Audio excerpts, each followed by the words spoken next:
ത്യാഗസ്മരണയിൽ നാളെ ബലിപ്പെരുന്നാൾ. ആത്മസമർപ്പണത്തിന്റെ ആഘോഷമാണ് ഓരോ വിശ്വാസിക്കും ഈ വലിയ പെരുന്നാൾ ദിനം.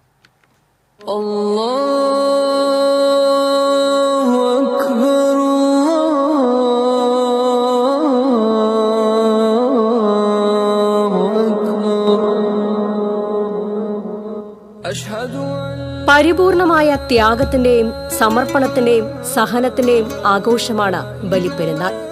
ദൈവപ്രീതിക്കായി ഏറ്റവും വിലപ്പെട്ടതുപോലും ത്യജിക്കാൻ മനുഷ്യൻ തയ്യാറാകുന്ന വിശ്വാസ തീക്ഷ്ണതയുടെ ഓർമ്മപ്പെടുത്തൽ കൂടിയാണ് ഈ ദിനം.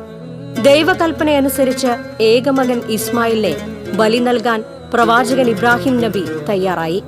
ആ ത്യാഗസന്നദ്ധതയിൽ സംപ്രീതനായ അല്ലാഹു കുഞ്ഞിനു പകരം ആടിനെ ബലി നൽകാൻ കൽപ്പിച്ചു.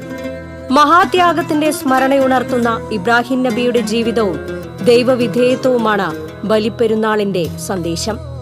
വലിയ പെരുന്നാൾ ദിനത്തിൽ മൃഗങ്ങളെ ബലിയർപ്പിക്കുന്ന വിശ്വാസികൾ സമർപ്പണത്തിന്റെ സന്ദേശമാണ് നൽകുന്നത്.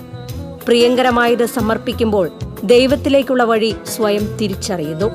സ്നേഹത്തിനും സഹനത്തിനും ശാന്തിക്കുമായുള്ള പ്രാർത്ഥനകളാൽ പള്ളികളും ഈദ്ഗാഹുകളും മുഖരിതമാകും. സഹജീവികളുടെ കൈകൾ കോർത്തുപിടിച്ച് ആത്മീയതയുടെ നിർവൃതിയിൽ ആഹ്ലാദം കണ്ടെത്തി ഓരോ വിശ്വാസിയും വലിയ പെരുന്നാൾ ആഘോഷിക്കും.